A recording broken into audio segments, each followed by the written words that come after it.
Hey everybody, today we are going to talk about children's educational rights and whether preschool should be free. So, have you ever stopped to think about how lucky we are to be in college? Maybe it's the result of our parents' help, or maybe it's our own hard work that got us here. But many students do not get to attend college, and this is largely affected by children's kindergarten readiness by the time they reach the age of 5. According to an article from Brookings, author Isabel Sawhill says almost all experts now agree that a preschool experience or educationally oriented childcare is one of the most effective strategies for improving school performance. I believe that preschool provides an advantage to children able to attend, and that we need to affect more children in order to give them a better education in life. By having government funding for preschools in each state, we will give children a leg up so that they do not fall behind in education. In 2020, 50% of households with children were led by single mothers. This is just a crazy statistic to me, but this means that if they are staying home to take care of their family, their kids are likely not in preschool. We'll talk about targeted programs, which just means funding dedicated to improving certain groups. And then we will also talk about universal programs, which implement changes on a large scale to incorporate many groups.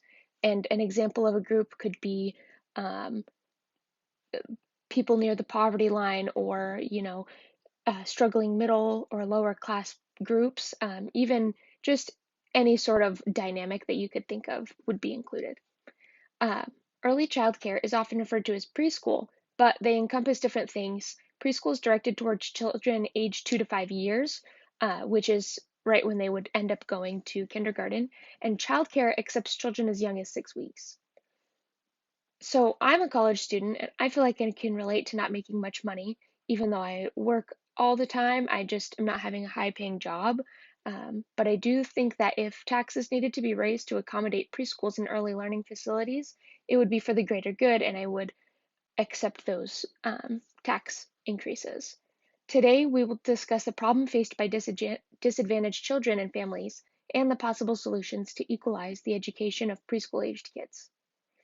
As we are all in post secondary education, we clearly believe that it will give us a better life. I don't mean to say that we've had everything handed to us, as many people have had to sacrifice a lot to attend college, but why not give every child the advantages that we have? A site called Reading Rockets shows that state funded pre K programs serve only 22% of 4-year-olds and 3% of 3-year-olds in the country. Arizona was also the first to eliminate state funded pre K programs, and all programs are now either privately funded or funded by the district budget. Children of low income families have less access to preschool programs.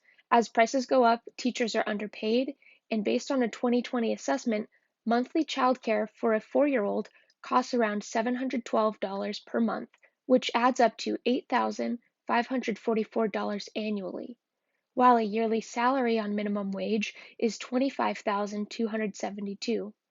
That means childcare costs 33.8% of the earnings for someone making minimum wage and working full time. In turn, many families cannot afford daycare for their children, and as a result, there are also less women in the workforce. My plan is to implement national government funding in all states and to have preschool available to all children. This would raise taxes in the short term, but actually save government money in the long run, leading to the ability for this program to pay for itself.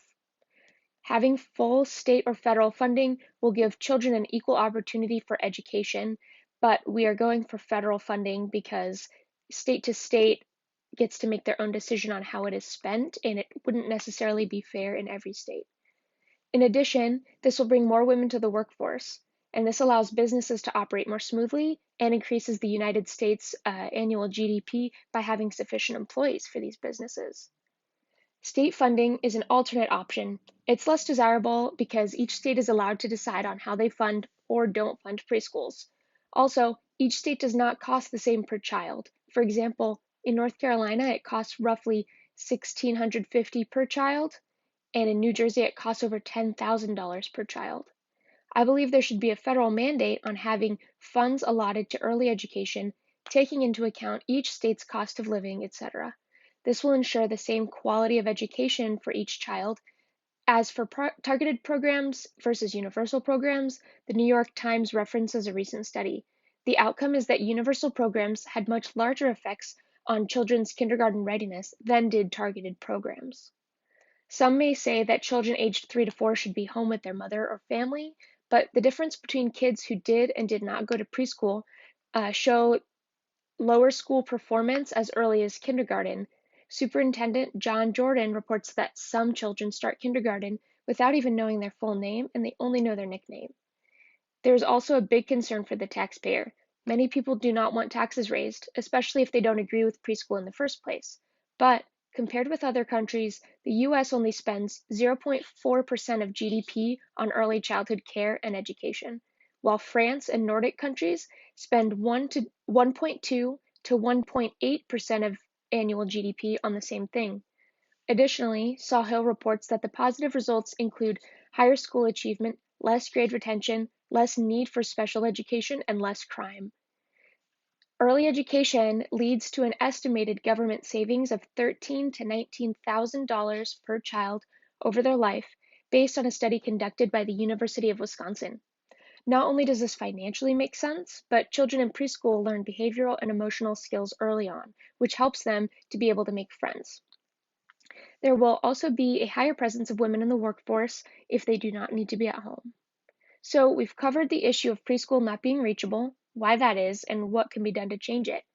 It's important to give all kids the best chance for success in their life, regardless of their home or family circumstances. In the long run, spending government funding on preschools and accessibility programs, this will actually save a significant amount of money due to the lowering of costly outcomes of lack of early education, such as special education, grade retention, and crime. Think about what Nelson Mandela meant when he said, "Education is the most powerful weapon which you can use to change the world."